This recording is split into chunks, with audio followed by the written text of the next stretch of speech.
नमस्कार शिक्षक साथी। हमारे इस YouTube चैनल में आपका स्वागत है।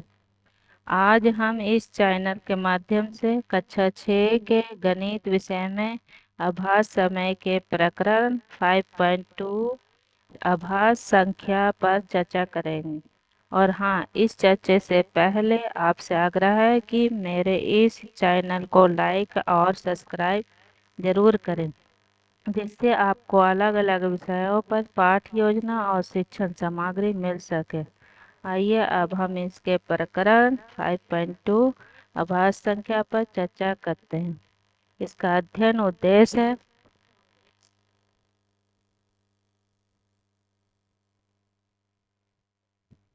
पाठ के अंत तक विद्यार्थी आभास संख्या की परिभाषा समझेंगे, अभाज्य और संयोज्य संख्या के अंतर पहचान सकेंगे, 1 से 100 तक की आभास संख्याएं पहचान सकेंगे, आभास संख्या की पहचान करने के नियम सीखेंगे।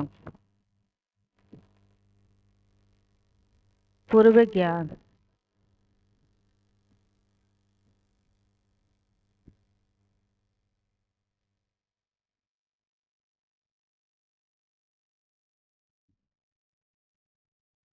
विद्यार्थी 1 से 100 तक की गिनती जानते हैं, विभाजन और गुणा करना जानते हैं, भाषा के मूल नियम जानते हैं। प्रमुख शब्दावली: आभास संख्या, संयोज्य संख्या, विभाज्य, गुणनखंड, गुणनफल।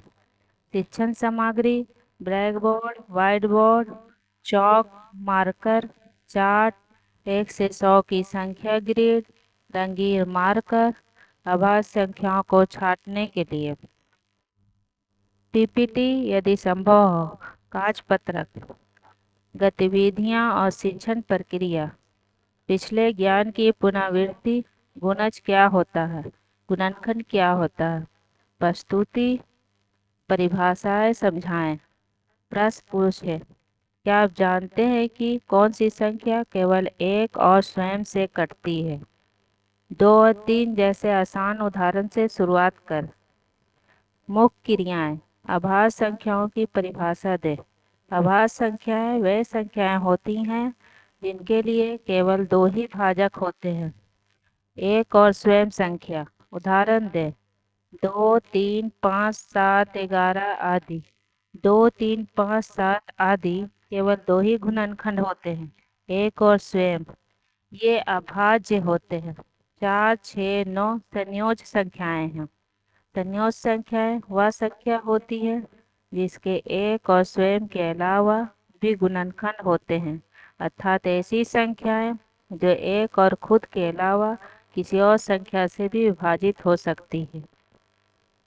4, इसके गुणनखंड 1, 2, 4, 6, 1, 2, 3, 6, 9, 1, 3, 9।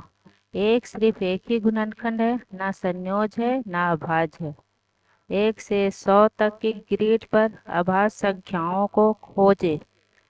छात्रों से पूछे: क्या एक अभाज्य है? नहीं, क्योंकि केवल एक ही भाजक है। क्या 2 ही एकमात्र सम आभास संख्या है? हाँ। अब किताब से क्वेश्चन बताएंगे। क्वेश्चन: प्रत्येक कथन को सही या गलत के रूप में पहचानिए एवं स्पष्ट कीजिए। ऐसी कोई आभास संख्या नहीं है जिसका इकाई का अंक 4 हो। कोई भी संख्या जिसका इकाई का अंक 4 है वह सम संख्या होती है, जैसे 14, 24, 34 आदि। और सभी सम संख्या 2 से विभाज्य होती है, और 2 के अलावा कोई भी सम संख्या अभाज्य नहीं हो सकती। इसलिए इकाई अंक 4 वाली कोई भी संख्या अभाज्य नहीं हो सकती।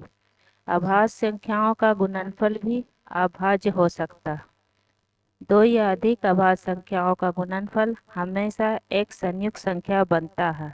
उदाहरण: 2 को 3 से गुणा करेंगे 6 है, जो अभाज्य नहीं है।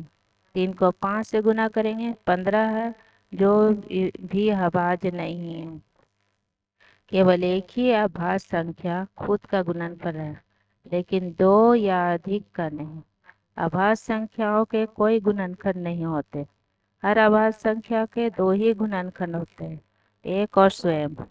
इसका मतलब यह नहीं कि उनके कोई गुणनखंड नहीं होते हैं।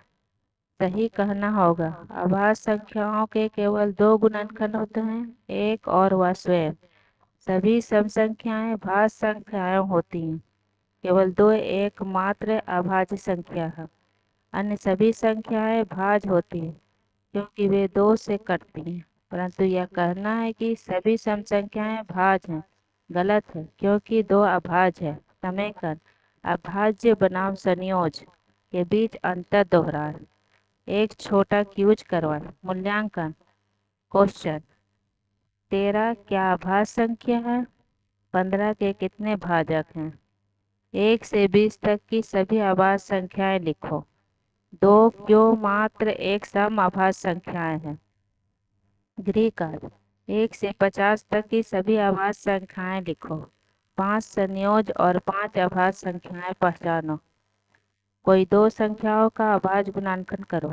निष्कर्ष छात्र अब अभाज्य संख्याएं पहचान सकते हैं, उन्हें संयोज संख्याओं से अलग कर सकते हैं और 1 से 100 तक की प्रमुख अभाज्य संख्याओं को जान जाएंगे। धन्यवाद।